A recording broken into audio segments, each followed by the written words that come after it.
BTR ओनसोलनि दै जगायथाय बिफाननि फंफ्ला नुथाय आबादारिफोरनि जेंनाखौ सुस्रांनायनि थाखाय मोनसे गिदिर बिफान थासेयावबो आबादारिफोरनि जेबो खामानि होआखै।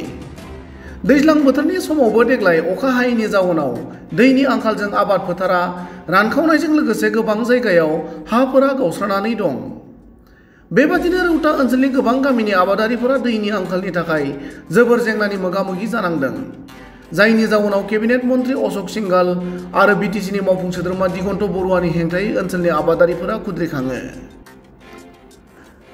मख'नो गोनां बाथ्रादि कौटि कौटि रां बाहायनानै लुनाय रौतानि मराधनस्री दै जगायथाय बिफाननि केनेलजों दिनैसिमबो आबादारिफोरा आबाद फोथाराव दै मोनाखै। रायजोफोरा गोबां खेब खावलायब्लासो बोसोराव खेबसे दै जगायनाय हाबाखौ मावो होननानै बुङो, नाथाय केनेलनि मोनसे बाहागोआ बायनायनि जाउनाव खेबसे हगारनाय दैखौबो नांगौ बायदियै मोनैनि अजद आबादारिफोरनि। गुबुन फारसेथिं रायजोफोरा केनेलनि बायनाय बाहागोखौ फोसाबनानै आबादथिलियाव दै लांनायनि राहाखौ खालामनो नाजानायजों लोगोसे आबादारिफोरनि गुबै जेंनानि सायाव सावरायनांगौ होनना बिफाननि मन्थ्रिखौ खावलायो।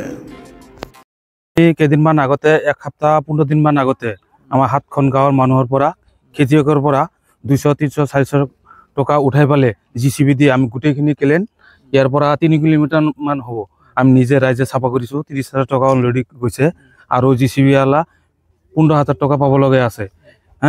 আমি এইখিনি চাফা কৰাৰ পিছত গেটখন আমি উঠাই থৈ যাওঁ।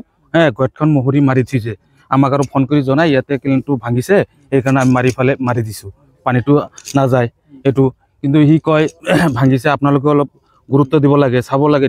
ইঞ্জিনিয়াৰক কৈছোঁ, ইঞ্জিনিয়াৰক গুৰুত্ব নিদিয়ে, মেৰামতিটো সিহঁতে কৰি নিদিয়ে, আমাৰ নিজে কৰিব লাগে।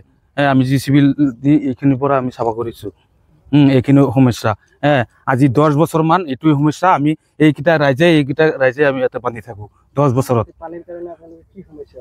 পানীৰ কাৰণে আমাৰ খেতিবিলাক শুকাই গৈছে, ৰোৱানি কৰিছোঁ কিন্তু পানী নাই। পানী নাথাকাৰ কাৰণে মাটি ফাটি গৈছে, এইটো সমস্যা। এইটো এনেকুৱা হ'লেতো ধান খেতি আমাৰ নহ'ব, আমি কি কৰি খাম? এইটোৱে আমাৰ সমস্যা। পাচলি খেতিও কৰোঁ কিন্তু এইটোতো পাচলি খেতিও নহ'ব, দ মাটি।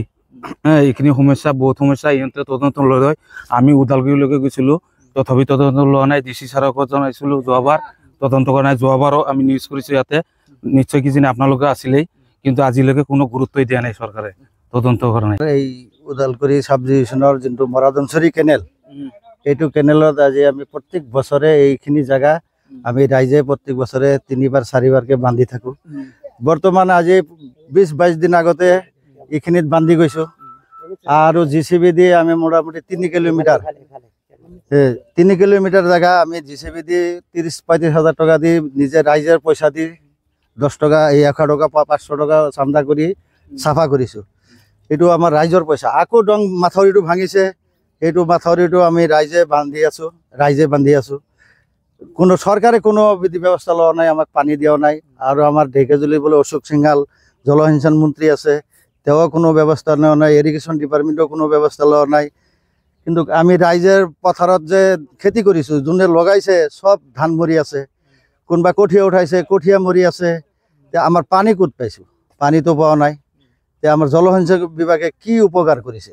আৰু অশোক সিংহাল ডাঙৰীয়াই কৈছে বোলে আমি খুব ৰাইজৰ উপকাৰ কৰি আছোঁ, পানী দি আছোঁ, ইমান টকা দি আছোঁ।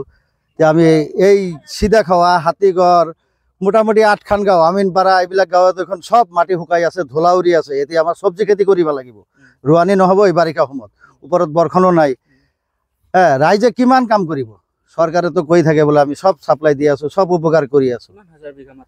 আমাৰ ধৰক না প্ৰায় 2000 বিঘা মাটি হ'ব, শুকাই আছে, ৰোৱানি কৰিব পৰা নাই, একদম মাটি ধূলি উৰি আছে। আমাৰ পানীখিনিৰ ব্যৱস্থা চৰকাৰে অনুযায়ী কৰি দিব লাগে। ইঞ্জিনিয়াৰ ছাৰৰ হেড অফিচত জনাইছিলোঁ, তেওঁলোকে কৈছে আমাৰ তাত মানুহ আছে, এওঁলোক ক'ব পানী দিব। এতিয়া আমি ক'ত যাই পানী পাম? আমাৰ এই অৰুণোদয়, উমুক তুমুক এইবিলাক সহায় নালাগে, খেতিয়কৰ সহায়টো মেইন।